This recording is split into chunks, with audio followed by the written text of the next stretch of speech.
One of the things I've come to appreciate with parenting is the kind of grace that these children give us, because they see us in our low moments, they see us in our frustration, they see us in moments when we are losing it, and they still forgive us, and they don't hold it against us, and they don't feel like we are out to hurt them, and they don't, label us, and they don't feel like we are just out to get them. On the other hand, as parents, if a child does something, of course, now this is subject to exploration, but most of the time when our children do things, we personalize and we think that it is a direct attack on our parenting, it is a direct attack on our leadership, it is a direct attack on who we are. Whereas we are also supposed to have a lot of grace, compassion, and empathy as we help our children transition through their issues of life. I'm not saying we excuse misbehavior, and that's why I said this is subject to exploration, but I just said even in moments that our children make mistakes, even in moments when our children screw up and we feel like we want to put them up for sale, no, scratch that.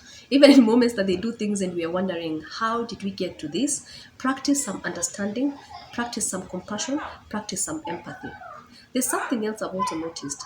Um, your child will want your attention because they are doing something. You're doing something, right? And by all means, you're doing things. You've got work to do, you've got deadlines to meet, and your child wants your attention. So they'll come and tell you, "Can I do this? And can we do this and this?" And you tell them, "Wait, 5 minutes, 10 minutes."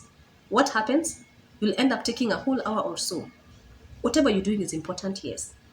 Yes, we expect our children to respond to us straight away. Now, this is my reason for making this video, because numerous times, and I'm talking as a parent as well, numerous times my children have approached me.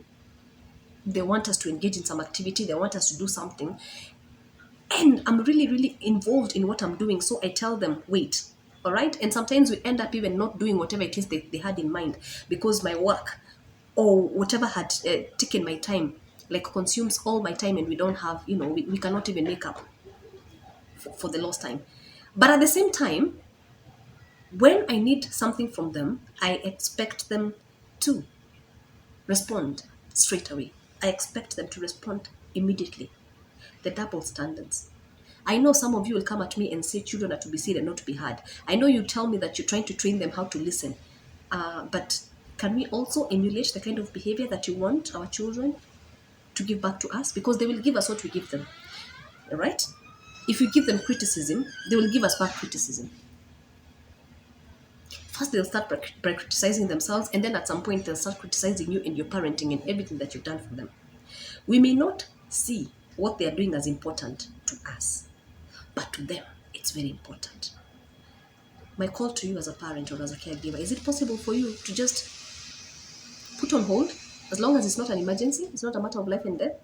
Pay attention to what it is that they're doing, because believe you me, it doesn't take long for the excitement to fizzle out, and they'll let you continue doing whatever else that you're doing, because it's important to give them undivided attention as opposed to a few minutes of divided attention. So if you can, and let me know what you think about this, if you can, pay attention to what they're doing, because it is important to them. It may not make sense to you, it may look childish, and yes, it's childish because they are children.